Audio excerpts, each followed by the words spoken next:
Trusted healthcare choice for millions, real to real. Medicover Hospital, Secunderabad.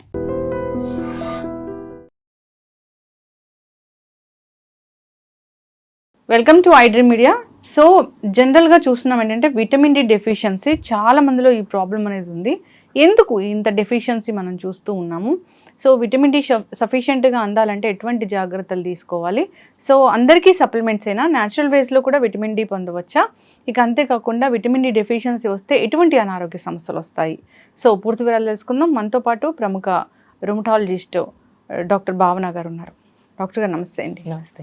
Doctor గారు, జనరల్గానే vitamin D deficiency, ఈ deficiency ఉందంటే అన్ని రకాల అనారోగ్య సమస్యలు వస్తాయని చెప్తూ ఉంటారు.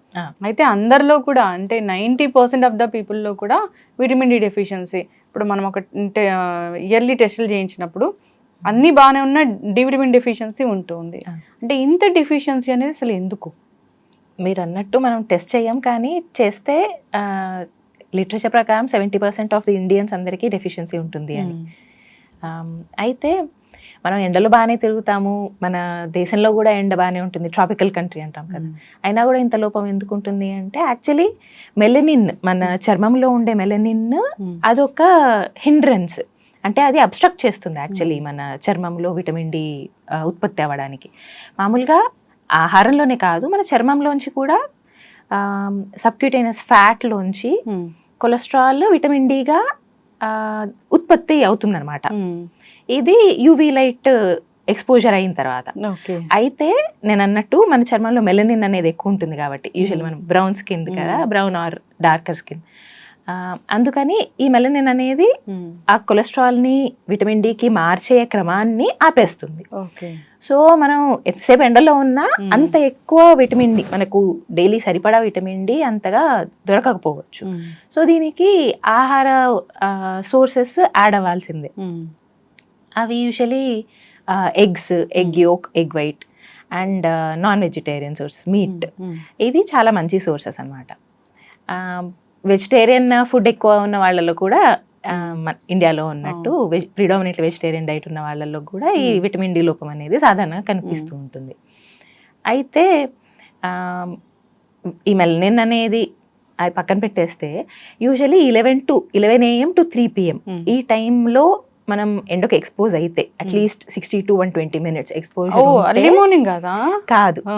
యాక్చువల్లీ అనుకునేది అదొక చిన్న అపోహ, అప్పుడప్పుడే సన్ రైజ్ వస్తా ఉంటాయి. అవును, బట్ అవి చాలా ఆబ్లీక్ గా ఉంటాయి రేస్. ఆ యూవీ రేస్ అనేవి స్కిన్ మీద పడ్డము, ఈ ప్రక్రియ అంతా స్టార్ట్ అవ్వడం జరగదు. సో 11 AM to 3 PM ఈ టైంలో, బట్ యూజువల్లీ ఈ టైం అవాయిడ్ చేస్తాం మనం, ఎందుకంటే సో మిగతా టైంలో మనకు ఉండే సన్ ఎక్స్పోజర్ వల్ల అంత పూర్తిగా బాడీ కావాల్సినంత విటమిన్ డి దొరకటం లేదు. ఇప్పటి వరకు ఏం చేస్తున్నాం అంటే పొద్దున్నే వెళ్ళాలి, వాకింగ్ వెళ్తాము, అప్పుడు సన్ రైజ్ వస్తాయి, సన్ రైజ్ అవుతుంటే వచ్చే ఆ రేజ్ వల్లే వస్తుంది అని.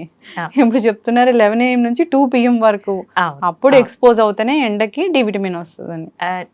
వేరే టైంలో రాదని కాదు, ఈ టైంలో ఉండేది ఎక్కువ బెనిఫిట్ అని, బట్ హార్మ్ కూడా ఎక్కువ యూవీ రేస్ వల్ల. అవును అవును.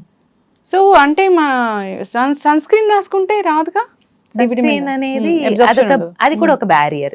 సో మనం ఒక లేపనం పూసేసి అది అబ్స్ట్రక్ట్ చేసేస్తున్నాం, బట్ మనం అది సన్ వల్ల అయ్యే డ్యామేజ్ ని ఆపడానికి అన్నట్టు అబ్స్ట్రక్ట్ చేస్తున్నాము. పనిగా పక్కన ఇది కూడా వైటమిన్ డి ప్రొడక్షన్ కూడా తగ్గిపోతుంది. ఇప్పుడు మీరు చెప్పిన ఆహారాలు తీసుకోవాలి, ఇలా ఎక్స్పోజ్ అవ్వాలి, విటమిన్ డి వస్తుంది. సప్లిమెంట్స్ తీసుకుంటే సప్లిమెంట్స్ సేఫ్ గా వాడచ్చు. పర్ డే వేరు వయసుల వాళ్లకు 400 to 800 units of vitamin D కావాల్సి ఉంటుంది.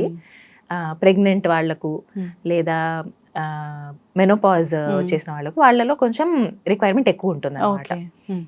ఎస్ మ్యామ్, సరే విటమిన్ డి డెఫిషియన్సీ వచ్చింది అంటే అసలు ఎలాంటి అనారోగ్య సమస్యలు వస్తాయి? విటమిన్ డి మనకు మామూలుగా బాడీలో bone health main and immune system health కూడా.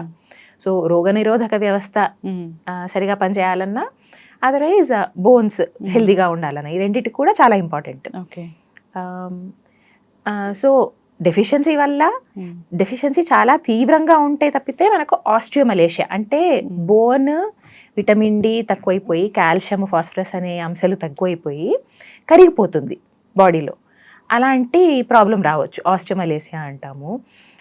యూజువలీ మన దగ్గర ఉండే విటమిన్ డి డెఫిషియన్సీ వల్ల దీర్ఘకాలంగా ఇదే సమస్య తెలియకుండా కొనసాగుతూ ఉంటే బోన్ అలా కరిగిపోతూ బాగా వీక్ అయిపోతూ బాడీ పెయిన్స్, వేగ్గా జాయింట్ పెయిన్స్ అవన్నీ వస్తుంటాయి. సో వాళ్ళలో ఏదో రుమటాలజీ ప్రాబ్లం ఉందని కాదు, బట్ ఈ వైటమిన్ లోపం వల్ల కూడా బాడీ అంతా కూడా అన్ని ఏరియాస్లో మజిల్ పెయిన్స్ వస్తాయి, బోన్ పెయిన్స్ వస్తుంటాయి, జాయింట్ పెయిన్స్ వస్తుంటాయి. ఇది ఆస్టియోమలేసియా అని అంటాం. అది కాకుండా రోగనిరోధక వ్యవస్థ సరిగా పనిచేయడానికి కూడా బాగా హెల్ప్ అవుతుంది. సో ఈ లోపం వల్ల ఉట్టి విటమిన్ డి లోపం వల్లనే ఈ రుమాటిక్ ప్రాబ్లమ్స్ వస్తాయని కాదు, బట్ అది దోహదపడుతుంది. సో ఆల్రెడీ మెయిన్లీ రుమాటిక్ వ్యాధులు అనేవి ఇమ్యూన్ సిస్టమ్ లోపం వల్ల ప్లస్ ఎన్వైరన్మెంటల్ ఇష్యూస్, పర్యావరణం నుంచి ఏమన్నా ట్రిగ్గర్స్ ఉన్నా, అలానే జన్యు లోపాల వల్ల కూడా, జెనెటిక్స్, ఈ మూడిటి పరస్పర ఇంటరాక్షన్ వల్ల వస్తుంటాయి ఈ వ్యాధులు. సో ఆల్రెడీ ఒకళ్ళకు జెనెటిక్ ఇష్యూ ఉంది, మధ్యలో ఎన్వైరన్మెంటల్ ఇష్యూ అంటే ఏదన్నా వైరస్ ఇన్ఫెక్షన్ రావడం కానీ, ఆర్ ప్రెగ్నెన్సీ, ఇది కూడా బాడీకి ఒక స్ట్రెస్ లాగా, ఇలాంటి ఏదన్నా స్ట్రెస్కి ఎక్స్పోజ్ అయ్యారనుకోండి, వాళ్ళల్లో విటమిన్ డి లోపం అనేది ఉందనుకోండి, అది రోగనిరోధక వ్యవస్థను ఇంకొంచెం క్రమం తప్పిస్తుంది. సో అన్ని రకాల అనారోగ్య సమస్యలకు కారణం రావచ్చు. సో బోన్ డెన్సిటీ తగ్గడము, బోన్స్ వీక్ అవ్వడం కూడా ఈ డి విటమిన్ డెఫిషియన్సీ వల్లే వస్తుంది. అందరూ అర్థం చేసుకోవాలి ఏంటంటే విటమిన్ డి డెఫిషియన్సీ అనేది ఉంటుంది. సో దాన్ని ఎలా కరెక్ట్ చేసుకోవాలి, సరైన ఆహారాలు తీసుకోవాలి, న్యాచురల్ వేస్లో దాన్ని ఎలా తీసుకోవాలి అనేది చూడాలి. డాక్టర్ ప్రిస్క్రైబ్ చేస్తే కనుక ఖచ్చితంగా దాన్ని తీసుకోవాల్సిందే. ఇప్పుడు కోవిడ్ తర్వాత చాలామంది డి విటమిన్ ఎక్కువగా వాడడము, ఎక్సెస్ వాడడం అనేది చేశారు. ఎక్సెస్ డి విటమిన్ తీసుకోవడం కూడా ప్రాబ్లమేనా డాక్టర్ గారు?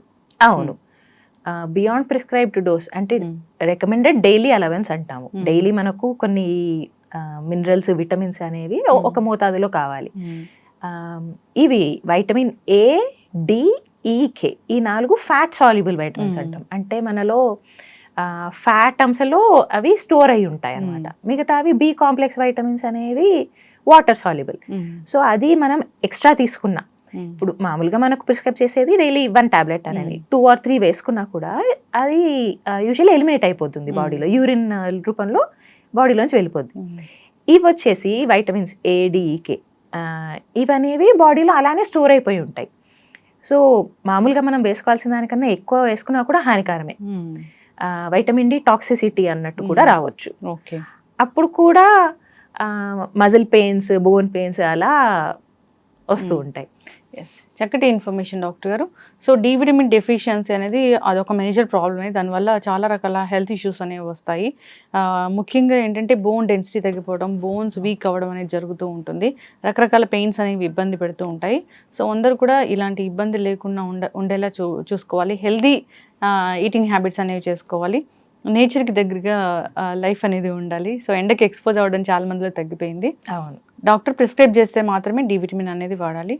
చక్కటి ఇన్ఫర్మేషన్ డాక్టర్ గారు, ఫాలో అవ్వాలని కోరుకుందామండి. ధన్యవాదాలు.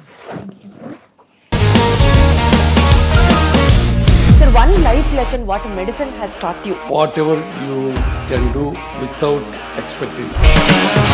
బట్ ఐ రియలీ బిలీవ్ మన పాజిటివ్ యాటిట్యూడ్ ఉంటేనే మనం ఏదైనా సాధించగలం. గట్ని మనం కరెక్ట్గా డీల్ చేసినట్లయితే అది మనకి పాజిటివ్ హార్మోన్స్ని రిలీజ్ చేస్తుంది. షుగర్ వచ్చిన వాళ్ళ పరిస్థితి ఏంటి? పొట్ట దగ్గర పెరిగితే దాన్ని ఆండ్రాయిడ్ అంటారు, ఆండ్రాయిడ్ ఫోన్ కదా. అసలు థాట్స్ ఎందుకు వస్తాయి? బ్రెయిన్ డెడ్ అంటే దానికి ప్రపంచం అంతా కూడా కొన్ని నిర్దిష్టమైనటువంటి లక్షణాలు ఉన్నాయి. మానసికంగా ధైర్యంగా ఉంటే క్యాన్సర్ జయించవచ్చు. You are a doctor for a cause sir, అంతే. వాళ్ళకి వచ్చిన ఆదాయం కాకుండా ఫ్రీ సర్వీస్ ఎంతమందికో చేస్తుంది.